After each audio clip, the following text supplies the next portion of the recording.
Hello dears, welcome back. ഇന്നത്തെ നമ്മുടെ recipe ചെറുപഴം വെച്ചിട്ട് ആവിയിൽ വേവിച്ചെടുക്കുന്ന നല്ലൊരു അടിപൊളി പലഹാരമാണ്. അപ്പോൾ നമുക്കിത് എങ്ങനെ ഉണ്ടാക്കുന്നത് നോക്കാം. അതിനായിട്ട് ഞാൻ ഒരു 10-15 ചെറുപഴം എടുത്ത് ഇതുപോലെ ചെറുതായിട്ട് കട്ട് ചെയ്ത് വെച്ചിട്ടുണ്ട് കേട്ടോ. ചെറുതായിട്ട് തന്നെ കട്ട് ചെയ്യുക. എന്നിട്ട് അടുപ്പിലൊരു പാൻ വെച്ചിട്ടുണ്ട്. അതിലേക്ക് ഒരു ടേബിൾ സ്പൂൺ അളവിൽ നെയ്യ് ചേർത്ത് കൊടുക്കുന്നുണ്ട് കേട്ടോ. നെയ്യൊന്ന് മെൽറ്റായി വന്നാൽ നമുക്കിതിലേക്ക് നമ്മൾ അരിഞ്ഞു വെച്ചിട്ടുള്ള ചെറുപഴം ചേർത്ത് കൊടുക്കാം. എന്നിട്ട് നന്നായിട്ടൊന്ന് വഴറ്റിയെടുക്കണം. ഈ നെയ്യിൽ പഴം നന്നായിട്ടൊന്ന് വഴറ്റിയെടുക്കുക.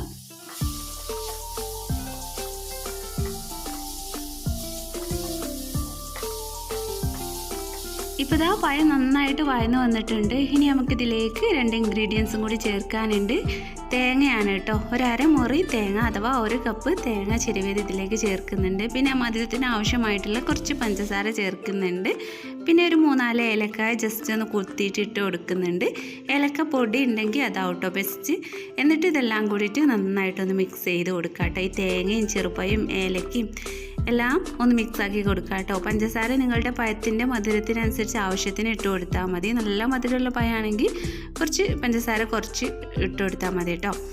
അപ്പോൾ ഇതെല്ലാം നന്നായിട്ട് വീണ്ടും ഒന്ന് വഴന്ന് വന്നതിന് ശേഷം നമുക്ക് തീ ഓഫ് ചെയ്യാം കേട്ടോ. അപ്പോൾ ഇത് തേങ്ങയ്ക്ക് ചേർത്തതിന് ശേഷം അത്യാവശ്യം തേങ്ങയ്ക്ക് ഒന്ന് വെന്ത് പഴത്തിൽ പിടിച്ചിട്ട് വഴന്ന് വന്നിട്ടുണ്ട്. അപ്പോൾ ഞാനത് അടുപ്പത്തു നിന്ന് മാറ്റി വെച്ചിട്ടുണ്ട് കേട്ടോ. ഇനി അടുപ്പിൽ മറ്റൊരു പാൻ വെച്ചിട്ടുണ്ട്. അതിലേക്ക് 1 കപ്പ് അവൽ ചേർത്ത് കൊടുക്കുന്നുണ്ട് കേട്ടോ.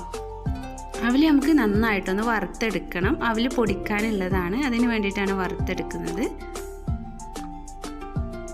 ഇപ്പോൾ ഇതാട്ടോ അവൽ നന്നായിട്ട് വറവായി വന്നിട്ടുണ്ട്. ഇനി നമുക്ക് തീ ഓഫ് ചെയ്യാം. എന്നിട്ട് ഈ അവൽ മിക്സിയുടെ ജാറിൽ ഇട്ടിട്ട് നന്നായിട്ടൊന്ന് പൊടിച്ചെടുക്കാം കേട്ടോ. അപ്പോൾ ഇതാ അവൽ മിക്സിയുടെ ജാറിലേക്ക് ഇട്ട് കൊടുക്കുന്നുണ്ട്. എന്നിട്ട് നന്നായിട്ടൊന്ന് പൊടിച്ചെടുത്തിട്ട് വരാം.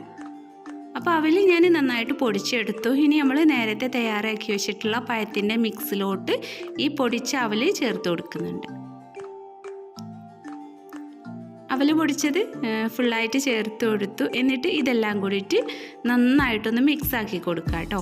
ഈ പഴവും തേങ്ങയും അവൽ പൊടിച്ചതും എല്ലാം കൂടിയിട്ട് നന്നായിട്ട് മിക്സാക്കി കൊടുക്കാം. എന്നിട്ട് നമുക്ക് ഇനി ഇത് ബോൾസാക്കി എടുക്കണം. അപ്പോൾ ബോൾസാക്കി എടുക്കുന്നതിന് മുമ്പ് കയ്യിൽ നെയ്യൊന്ന് പുരട്ടുക കേട്ടോ. കയ്യിലൊട്ടി പിടിക്കാതിരിക്കാൻ നെയ്യ് തടവിയിട്ടുണ്ട്. എന്നിട്ട് നമുക്ക് ഇഷ്ടമുള്ള ഷേപ്പിലൊക്കെ ഇത് ബോൾസാക്കി എടുക്കാം. ഞാനിപ്പോൾ ഇത് ഒരു ഉന്നക്കായുടെയൊക്കെ ഈ ഒരു ഷേപ്പിലാണ് ആക്കിയെടുത്തിട്ടുള്ളത്. അങ്ങനെ ഇതെല്ലാം ഇതുപോലെ ആക്കിയെടുക്കുന്നുണ്ട്.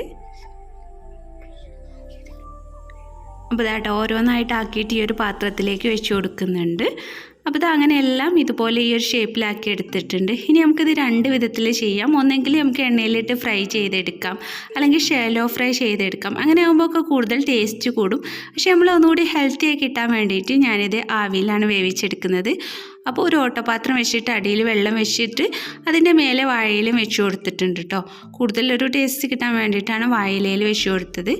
എന്നിട്ട് ഇതിങ്ങനെ നിരത്തി വെച്ച് കൊടുത്തിട്ടുണ്ട് ഈ ഒരു പാത്രത്തിൽ. എന്നിട്ട് നമുക്ക് അടച്ച് വെച്ചിട്ട് ഒരു 5-10 മിനിറ്റ് ആവിയിൽ നന്നായിട്ടൊന്ന് വേവിച്ചെടുക്കാം. അപ്പോൾ നല്ല ഹെൽത്തി ആയിട്ടുള്ള പഴം വെച്ചിട്ടുള്ള സ്നാക്ക് റെഡിയാവും. ഇനി നമുക്കൊരു 10 മിനിറ്റിന് ശേഷം ഇതൊന്ന് തുറന്ന് നോക്കാം. നമ്മുടെ ഈ ഒരു പലഹാരം ഇവിടെ റെഡി ആയിട്ടുണ്ട്. അപ്പോൾ ഇതാട്ടോ ഇതിങ്ങനെ ചൂട് കട്ടൻ്റെ കൂടെയൊക്കെ കഴിക്കാൻ നല്ല ടേസ്റ്റ് ഉണ്ട്. അപ്പോൾ എല്ലാവരും ഉണ്ടാക്കി നോക്കുക. കുറച്ചുകൂടി ടേസ്റ്റ് കൂടണമെന്നുണ്ടെങ്കിൽ ഹെൽത്ത് പ്രോബ്ലം ഇല്ലാത്തവരാണെങ്കിൽ ഒന്ന് ഫ്രൈ ചെയ്തെടുത്താൽ മതി. അടിപൊളി ടേസ്റ്റ് ആവും. അപ്പോൾ ഓക്കെ, നല്ലൊരു റെസിപ്പിയുമായി നമുക്ക് വീണ്ടും കാണാം. Thanks for watching.